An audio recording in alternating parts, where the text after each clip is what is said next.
Bismillahirrahmanirrahim. Assalamualaikum warahmatullahi wabarakatuh. Selamat pagi semuanya. Semoga senantiasa kita semua diberikan kesehatan, diberikan karunia serta hidayah dari Allah Subhanahu wa Ta'ala untuk mengikuti kegiatan pembelajaran ini ya. Gitu. Meskipun daring, Bismillah, semoga Allah meridhoi kita tetap semangat dalam menuntut ilmu. Perkenalkan, nama saya Rin Ainur Rahmi, bisa dipanggil Rin atau Rien, terserah bebas gitu ya. Wajah saya asing gitu ya bagi kalian, tapi mohon perkenalkan diri saya gitu. Insya Allah saya akan mengajar mata pelajaran fisika untuk kedepannya, dan semoga kita saling belajar ya gitu untuk bisa menjadi pribadi yang lebih baik lagi. Seperti itu. Oke, untuk kelas 11, insya Allah materi awal kita tentang torsi, moment inersia, dan kawan-kawannya. Semoga kita bisa belajar dengan efektif dan bisa tetap semangat, meskipun pembelajarannya melalui daring seperti ini, gitu, melalui virtual. Dan semoga kita lekas bertemu dan lekas silaturahmi tatap muka ya. Tapi ikuti aja prosedurnya. Oke, kita langsung ke materi.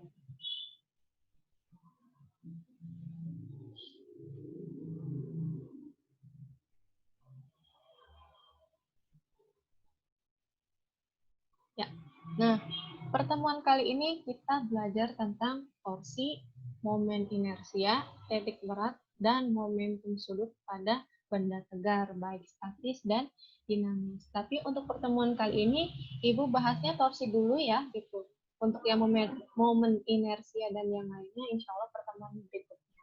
Seperti itu. Nah, ini profil saya. Nama, lahir, kemudian alamat dan alamat email, kemudian kontak yang bisa dihubungi. Jangan sungkan untuk bertanya apabila ada materi yang memang belum dimengerti oleh kalian ya. Tanya, daripada nanti kalian nggak ngerti, mending tanya dari sekarang kalau misalkan ada sesuatu yang nggak ngerti tentang mata pelajaran ini. Kayak gitu, bisa hubungi kontak yang di sini. Kita email boleh, WhatsApp boleh, telepon juga boleh. SMS boleh. Seperti itu ya. Oke, lanjut. Sebelum masuk materi, kita kilas balik dulu ya. Nah, kilas baliknya pasti pernah dong belajar tentang gerak gitu. Di kelas 10 atau minimal banget tuh di SD juga ada sih, cuman nggak baru sepintas ya. Kemudian di SMP juga belajar gerak kan di mata pelajaran IPA. Nah, pasti kalian juga mengenal gerak translasi, rotasi, melingkar, lurus, parabola, dan sebagainya gitu ya. Nah, yang pengen Ibu review, apa sih yang kalian tahu gitu? Awal tentang gerak translasi dan rotasi. Apa itu gerak translasi? Apa itu gerak rotasi? Apa sih bedanya antara gerak rotasi dan gerak melingkar? Oke, nah Ibu akan menjelaskan satu-satu ya. Gerak translasi. Di sini gerak translasi itu adalah gerak pergeseran benda dengan bentuk dan lintasan yang sama di setiap titiknya. Yang namanya bergeser kan bergeser ya, tapi di sini bendanya tidak berubah.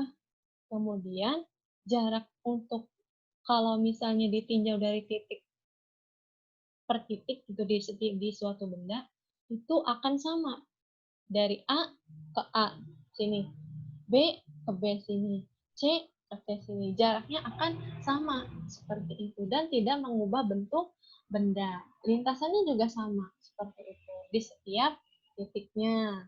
Oke, lanjut. Kalau kayak gini Bu, itu apakah masih bisa disebut dengan translasi, gerak translasi? Ya, karena ingat tinjauannya kan titik di dalam suatu benda. Pergeserannya seperti apa? Nah, seperti meskipun lintasannya melengkung, tapi posisi titiknya kan tetap sama di situ gitu. Terus hanya bergeser saja dari suatu tempat ke tempat lain. Ingat ya, hanya mengalami pergeseran tanpa mengubah bentuk dan struktur dari tiap-tiap titik di dalam benda tersebut. Seperti itu. Jadi kan untuk yang jaraknya juga kan sama semua. Seperti itu. Misalnya perubahannya 2. Nah, otomatis titik 1, 2, 3 itu ya 2 semua gitu. Meskipun lintasannya melengkung atau kayak yang tadi. Yang ini nih. Kan beda-beda tuh titik tinjauannya A, B, C itu kan beda-beda. Pas geser itu juga pasti beda-beda, tapi nilainya sama pindahnya itu. Seperti itu. Itu yang namanya gerak translasi. Nah, ada lagi gerak rotasi. Di sini gerak rotasi itu merupakan suatu gerak di mana seluruh titik pada benda tersebut menempuh lintasan lingkaran atau memutar ya, kecuali di titik di sekitar sumbu putarnya. Nah, sumbu putar di sini, Ibu di sini ada gambar gasing ya, yang merah, garis merah ini itu adalah sumbu putarnya. Nah, untuk yang samping-sampingnya kan muter tuh. Nah, ini adalah yang bergeraknya. Arah arah rotasinya kan dari sana ke sana. Nah, seperti itu. Dari kiri ke kanan. Nah, kalau gerak rotasi, tengahnya diam. Lebih simpelnya ya, tengahnya tuh diam, tapi samping-sampingnya aja muter. Dan dia nggak yang ikutan, nggak yang, maksudnya nggak yang bagian tengahnya itu enggak yang ikutan berpindah tempat, muter iya, tapi enggak berpindah tempat kayak gitu. Cuman yang samping-sampingnya aja tuh yang emang dari posisi satu ke posisi yang lain di lintasannya yang muter kayak gitu. Jadi tetap kayak gangsing, kan diam tapi muter, tapi enggak yang muter kayak gini, dia diam tapi muter kayak gitu. Muternya di tempat, nggak kemana-mana. Itu yang namanya gerak rotasi. Lanjut. Beda lagi sama gerak melingkar. Kalau gerak melingkar, kalau di sini definisinya itu gerak di mana suatu benda bergerak pada lintasan berbentuk lingkaran. Iya, lintasannya sama gitu, lingkaran. Dengan keadaan semua titik pada benda ikut berpindah dari posisi satu ke posisi yang lain. Kan kalau yang tadi mah ada yang nggak pindah, yaitu di sekitar sumbu putarnya gitu. Tapi kalau gerak melingkar itu semuanya pindah gitu. Kalau digambar itu kita tinjaunya ini mobil yang ini nih. Mobil yang ini bergerak mengitari jalanan yang lintasannya berbentuk lingkaran.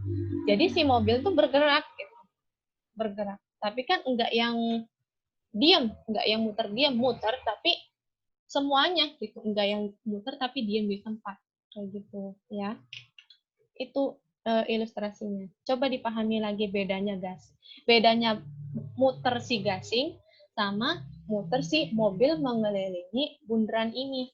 Gitu. Pasti beda. Kan kalau mobil mah kan muter lintas ke jalan ini. Tapi kalau gasing itu diam di tempat, muternya tuh diam di tempat gitu. Kalau misalnya yang ini kan semuanya gitu. Mobilnya yang muter semuanya. Kalau yang tadi diam di tempat. Kalau yang ini semuanya muter. Kayak gitu. Ya. Dipahami lagi. Oke, langsung masuk ke torsi atau momen gaya. Torsi itu apa? Nah, torsi adalah ukuran keefektifan gaya yang bekerja pada suatu benda untuk memutar benda tersebut terhadap suatu poros tertentu. Nah, torsi juga disebut momen gaya, jadi sama gitu ya.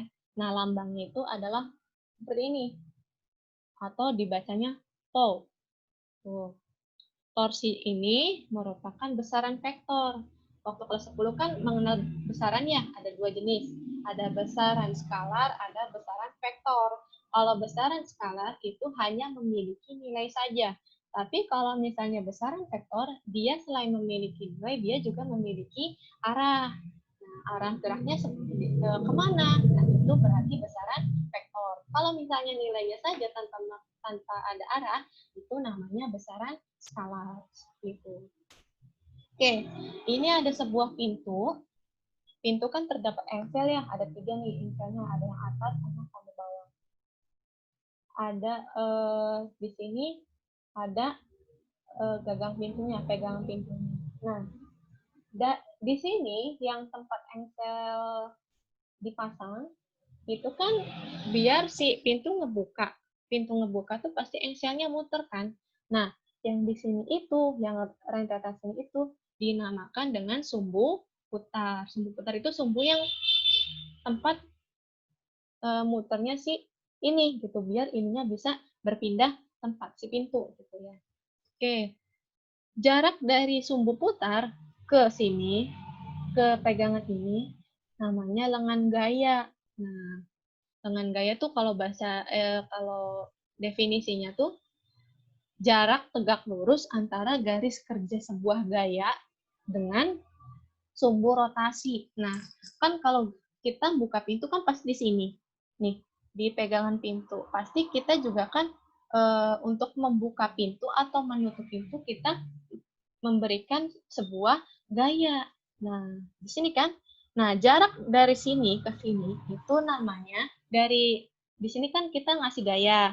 Nah, di sini kan sumbu putarnya jarak antara kita ngasih gaya, tempat kita ngasih gaya ke sumbu putar itu namanya lengan gaya.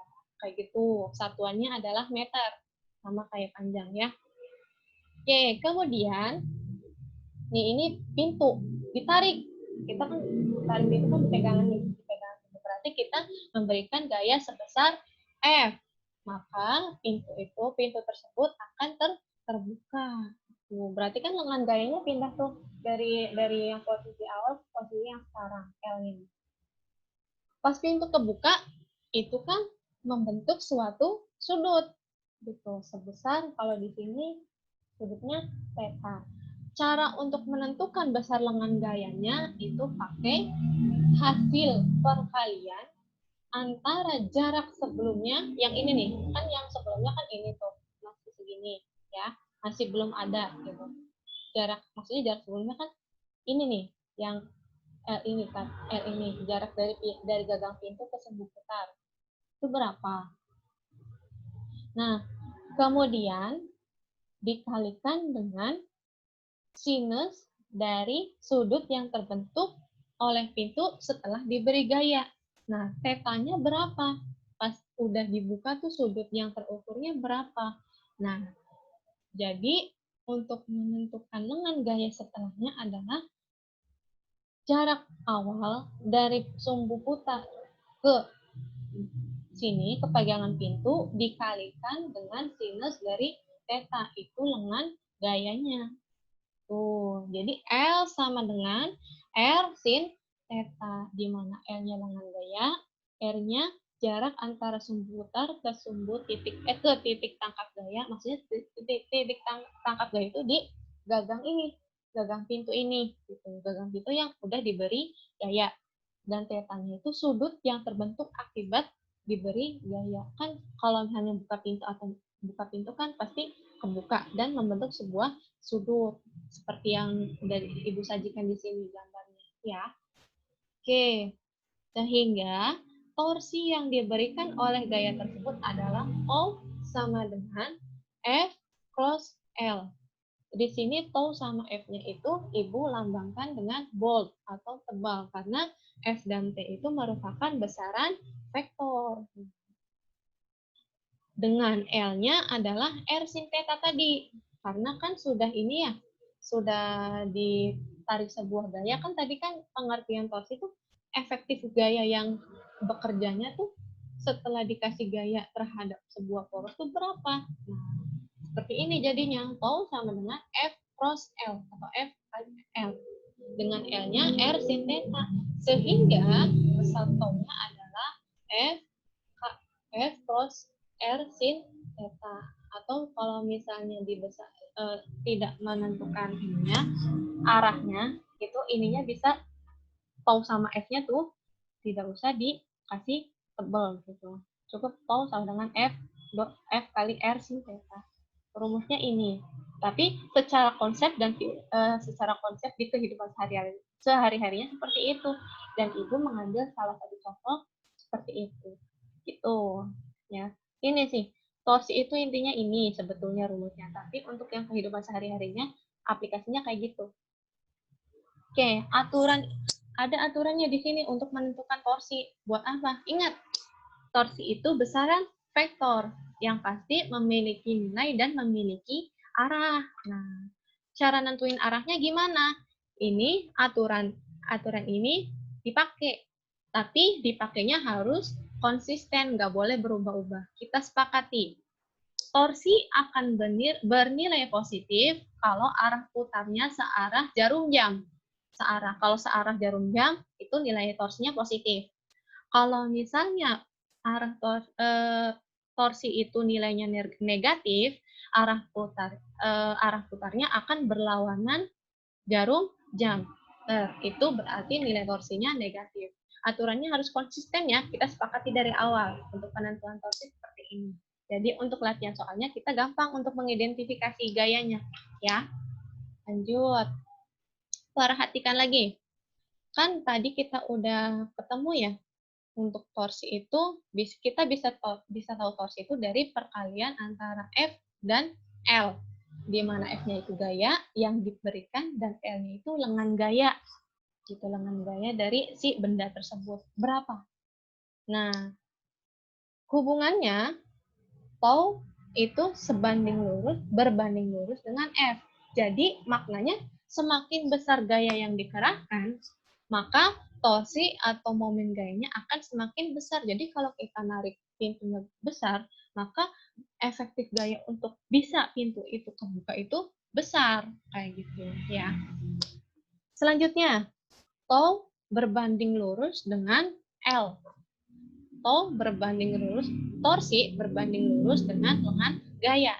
Semakin besar lengan gaya, maka torsi atau momen gayanya akan semakin besar. Lengan gaya itu apa? Yang tadi jarak antara titik tangkap gaya dengan sumbu putar.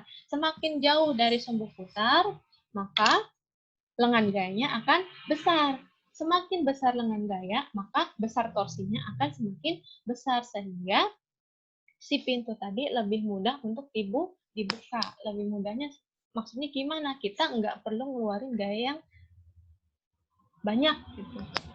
Gaya yang besar daripada dengan gaya yang kecil. Nah, seperti itu hubungannya ya. Nah, berdasarkan persamaan tersebut juga dapat dikatakan bahwa kalau F itu berbanding terbalik dengan L dan L juga berbanding terbalik dengan F. Nah, semakin kecil ukuran lengan gayanya, maka gaya yang diberikan akan semakin besar, sehingga membutuhkan kinerja yang ekstra. Itu. Maksudnya gimana? Kalau misalnya jarak antara kita ngasih gaya sama sumbu putarnya kecil atau dekat gitu ya, jadi antara yang si pintu tadi itu lebih dekat ke engselnya, gagang pintunya lebih dekat ke engselnya. Nah, pasti gaya yang akan dikasih gitu untuk membuka si pintu tadi itu bakal gede gitu. Dan kalau gayanya gede, pasti kita juga kerjanya harus ekstra kan untuk membuka pintu tadi. Nah, kayak gitu. Sebaliknya, kalau semakin besar lengan gayanya, maka maka gaya yang diberikan akan semakin kecil. Kalau misalnya si L-nya itu besar, yang dimana kita ngebuka engselnya itu, ngebuka pintunya gagangnya lebih jauh gitu jaraknya dari si engsel. Pasti kita untuk membuka pintunya itu nggak perlu gaya yang besar gitu, nggak perlu gaya yang benar-benar kita harus kerja ekstra gitu buat ngebuka pintu. Cukup dengan gaya yang kecil, pintu itu sudah terbuka. Jadi tidak butuh kinerja ekstra untuk membuka pintu tadi. Nah, seperti itu ya hubungannya. Nah, ini ada contoh konsep torsi di dalam kehidupan sehari-hari. Selain di pintu, Ibu juga ngangkat laptop. Nah, laptop kan kadang kalau bukan kadang ya, sering dibukanya kan buka aja. Pasti di sininya kan ada yang buat engsel, buat si layarnya bisa tegak kan. Nih, yang ini nih. Di sininya kan pasti ada putarannya tuh, engselnya, yang buat si layarnya ini bisa tegak. Di sini engselnya itu sumbu putarnya. Biasanya terus juga kan kita kalau ngebuka laptop kan di sini, di ujungnya, di ujung si laptopnya. Kalau di tengah aja di sini, pasti gaya yang dikeluarkannya itu bakal besar gitu. Sehingga torsinya juga besar.